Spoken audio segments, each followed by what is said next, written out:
ከዚህ በፊት ጂኤምኦን በተመለከተ ምን እንደሚያደርገን ለወደፊቱ እንትናችንን ዘር አልባ እንደሚያደርግ ኦኬ፣ ያለንን ምርታችንን የሚያመጣውን የማይታወቁ ብዙ አይነት ችግሮች፣ የጤንነት ችግሮች በተመለከተ በዛ ላይ ደግሞ ምን ያክል እኛን ጥገኛ የሚያደርገን እንደሆነ በኮርፖሬሽን እና በግለሰቦች እጅ እንደሚያጠቃልለን በኋላ ላይ ብዬ የተናገርኳቸውን ቪዲዮዎች ላይ በጣም ብዙዎቻችሁ ኢንተረስት አድርጓቸዋል። አዶኖ የመጀመሪያ ጊዜያቸው ይሁን ስሰሙ ወይም ደግሞ በሚገርም ሁኔታ ነው እንግዲህ 1 2 3 ቪዲዮ ሰርቼ በመካከል ፖዝ ያደረኩት ለምንድን ነው? እስቲ ቆይ ያለውን ስታት ማየት ፈለግኩኝ። ምንድን ነው እሱ አንደርስታንድ የሚያደርገው የኛ ህዝብ ማለት ነው፣ የአፍሪካ ህዝብ በጣም ብዙ ነገር አንደርስታንድ ያደርጋል። ችግሩ ምንድን ነው? የኑሮ ውድነት ስላለ እና የኑሮ ችግር ስላለ ሰው ባለው በዛን ቀን በልቶ ማደር ስለሚፈልግ ይሄ ምግብ ስንት ነው ዋጋው ብሎ ይጠይቃል እንጂ ምንድነው የተሰራው? ጂኤምኦ ነው ወይ ጂኤምኦ አይደለም ወይ? ምን አለው ውስጡ? ለኒውትሪሽስ የሆነ ለህይወት ጥሩ ነገር ነው ጥሩ አይደለም ብሎ አይጠይቅም፣ መጠየቅም አይችልም እንጂ። ለዛ ነው አሁን እነዚህ ሀብታም የሚባሉ ሀገሮች ሲኬድ በጣም ብዙ ድሃው ከመጠን በላይ ኦቢስ ወፍራም ነው። በቃ ውፍረትና እንትን ውስጥ የሚገባው የበሽታ ችግር ውስጥ የሚገባው ድሃው ነው። ሀብታሙ ቀጭን ነው፣ በጣም እድሜው ለረጅም ጊዜ መኖር ይኖራል፣ በዚህ ላይ በጤንነት ይኖራል። ለምንድን ነው? በብሩ መምረጥ ይችላል፣ እየመረጠ ይበላል ማለት ነው። ጂኤምኦ ያልሆነው ምግብ ወይም ደግሞ በእንትን የተቀየረ ምግብ ጄኔቲካሊ ሞዲፋይድ የሆነ ነገር ከመብላት ያቆማል ማለት ነው። ብዙ ጊዜ አይታችሁ እንደሆነ ሱቅ ውስጥ ሲገባ ውጭ ለምትኖሩት ነው ይሄ ኦርጋኒክ ምግቦች ውድ ናቸው። ኦርጋኒክ ምግቦች ለብቻ የሚቀመጡ ኦርጋኒክ ሲባል በጣም እንዳትሸወዱ። ብዙ ጊዜ አሁን ዩኬ ውስጥ ያለው የኦርጋኒክ ምግብ ለምሳሌ ኦርጋኒክ ማር ይላል። ማር የኦርጋኒክ ምግብ ብለው የኦርጋኒክ ማር ብለው የሚሸጡት ማር ምንድነው የሚያደርጓቸው? ንቦቹ ውጭ ሄደው እንዲቀስመው ነው የሰሩት። ኦኬ፣ እነሱ ጄኔቲካሊ እኛ እንትን ያደረግነው ነገር የለም ይላሉ። ግን ምንድነው እሱ ንቦቹ የሚቀስሙበት አካባቢ ያለው አትክልት ምን አይነት አትክልት ነው? ከአትክልት ነው ቀስመው ማር የሚሰሩት አይደል እንዴ? እና አትሊስት ውጭ ያለው ወይ ደግሞ ሀብታም የሆነው ሰው ያንን መምረጥ ይችላል። እንደኛ ያለ ህብረተሰብ ግን ገና ለገና በልቶ ማደሩ ነው የሚታየው እንጂ የሚያመጣውን ችግር በኋላ አሁን በሰሞኑ በዚህ ዓመት የአሜሪካ አዲሱ አድሚኒስትሬሽን ሲመጣ የገባው ቃሎች አሉ። በጣም ብዙ ቃል ገብተው ነበረ። ስንመጣ ለምሳሌ ጆን ኤፍ ኬኔዲን ማን እንደገደለው እናወጣለን፣ የማርቲን ሉተር ኪንግን ማን እንደገደለው ሁሉን ነገር እና ደግሞ ኤፕስቲን የሚባል ፋይል አለ፣ በእስር ቤት ታስሮ የሞተ የህፃናት አባላጊ ሰው የእሱ ፋይል፣ እዛ ፋይል ውስጥ እነማን እንደሆነ ሲሳተፉ እናወጣለን ምናምን በቃ ፕሮሚስ ያደርግ ነበረ። ስደተኛውን ከሀገር እናስወጣለን፣ እናስራለን፣ ዓለም ላይ ያለውን ጦርነት ሁሉ አቆማለሁ። አንድ ነገር ማድረግ የጀመረውና የሚያደርገው ያለው ስደተኛ የመጨረሻ የህብረተሰቡ ዝቅተኛ የሆነውን ስደተኛ እያሰሩ ማባረር ነው ትልቁ ነገር ያደረገው። 9ኛ ወሩ ነው አሁን። ሌላውን ነገር ይህንን ፋይል እናወጣለን የተባለው የጂኤምኦ ደግሞ ሌላው እዚህ ላይ አሁን የዛሬ ቶፒክ አድርጌ የመጣሁላችሁ ላይ ልጠቅስ የፈለግኩት ምኑን መሰላችሁ?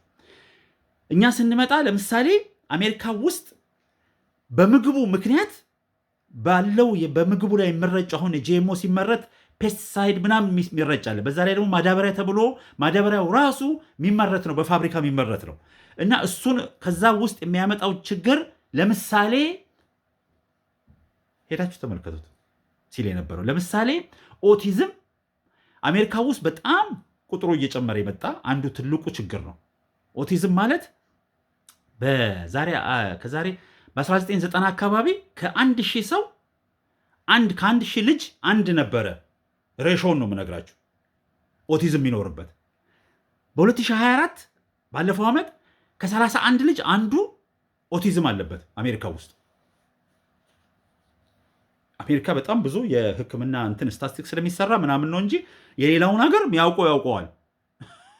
ዩሮፒያ ዩኒየንስትም ልክ እንደዛ ኦቲዝም ልክ እንደ ፓንደሚክ፣ በዛ ላይ የካንሰሩ አይነት ምንድነው እሱ አንዳንድ የሰማሁት ከዚህ በፊት በእኛ ጊዜ ወይ ደግሞ በፊት ብዙ የህክምና መሳሪያዎች ስላልነበሩ ለዛ ነበረ ካንሰሩም የበሽታውም አይነት የማይታወቅ የነበረው። ቶታሊ ፎልስ። እኔ ያለፈውን 30 ዓመት የኖርኩት በጣም በህክምና አድቫንስ ከሚባሉ ሀገሮች በዓለም ላይ እስካሁን ድረስ ባለፈው 30 ዓመት በጣም ኤክስትራ የሆነ የተገኘ አዲስ ነገር የለም። ኮምፒውተራይዝድ መሆኑ ነው። ኮምፒውተር ያፋጥነዋል እንጂ ያገኘነው አዲስ የሆኑ ነገሮች በጣም በቁጥር ናቸው። ያ ሳይሆን እንትኑ የበሽታው ብዛት አይነት እየበዛ መምጣቱ ነው፣ እየጨመረ መምጣቱ ነው። ይህንን አክሴፕት ማድረግ ይኖርብናል። ምክንያቱም የምንበላው ምግብ፣ የምንተነፍሰው አየር፣ የምንጠጣው ውሃ፣ የሚገባበት የኬሚካል አይነት፣ የሚጨመርበት የፔስቲሳይድ መርዝ አይነት ዋናው የሚታየው ምንድነው? ምግቡ በደንብ ወፍሮና አፍርቶ ለገበያ መቅረቡ ነው። ዋጋ የሚያወጣው ዋጋ ነው። ፕሮፊት ነው። እንዴት አድርገው ነው ትርፍ የምናተርፈው? ላሞቹን የሚሰጡትን ወተት በ1000 ጊዜ አባስተን የምናተርፈው ትርፍ ነው የሚታየው እንጂ ወተቱ በኋላ ተጠጥቶ የሚያመጣው በሽታ ብሎ የሚያይ የለም። እንደነገርኳችሁ ኮርፖሬሽን ነው ይህ ዓለምን የሚያስተዳድረው። የምንጠጣው ወተት፣ የምንበላው ምግብ የሚመጣ ኮርፖሬሽን ሆኗል አሁን። ምክንያቱም ኮርፖሬሽን ነው ዘሩን የሚያመርትልን፣ ማዳበሪያውን የሚሰራልን። ኮርፖሬሽን ደግሞ ምንም አይነት ህልውና የለውም። ብዙ ጊዜ ነግራቸዋለሁ። ምንም አይነት ዋናው ትርፍ ነው። እና ምን እየሆንን ያለ ነው? እያንዳንዱ ዓለም ላይ የሚፈጠረው በሽታ አይነት፣ የሚመጣው ወረርሽኝ አይነት እንደው በመሳሪያ ስለአሁን በደንብ ማወቅ ስለቻለ ነው ለምትሉት አለርጂክ፣ የአለርጂክ አይነት እኔ በጣም በሚገርም አይነት ሰው ልጆች አሁን የውሃ አለርጂክ፣ እኛ ስናድግ የውሃ እንግዲህ መሳሪያ ከሆነ አለርጂክ እኮ ወዲያው ነው የሚያንፈራፍረው፣ ወዲያው ነው ሰውነት ላይ የሚታየው አይደል እንዴ? የለም ነበር። የሌለ አይነት አለርጂክ የለም አሁን። ልጆች እኔ 3 ልጆች ብታስቀምጡ ከ3ቱ አንዱ አለርጂክ አለበት የሆነ ነገር። ይሄ ከምንድን ነው የሚመጣው? እንግዲህ የተቀየረው ነገር ምንድን ነው? ባለፈው 30-40 ዓመት የዓለም ላይ ያለ የምግብ አይነት ተቀይሮ እንደ ፋስት ፉድ ሆኗል። ምርቱ ራሱ ግብርናው ራሱ ፋስት ግብርና ሆኗል። ቶሎ ቶሎ ማምረት፣ ወፍራም ነገር ማምረት፣ በላዩ ላይ መድኃኒቱ ምኑም ተጨምሮ ብቻ ትርፍ ያምጣ። እንደኛ ደግሞ ያለው ዋናው ህዝቡ ሳይርበው በልቶ ይደር። እዛ ላይ ነው ያለ ነው።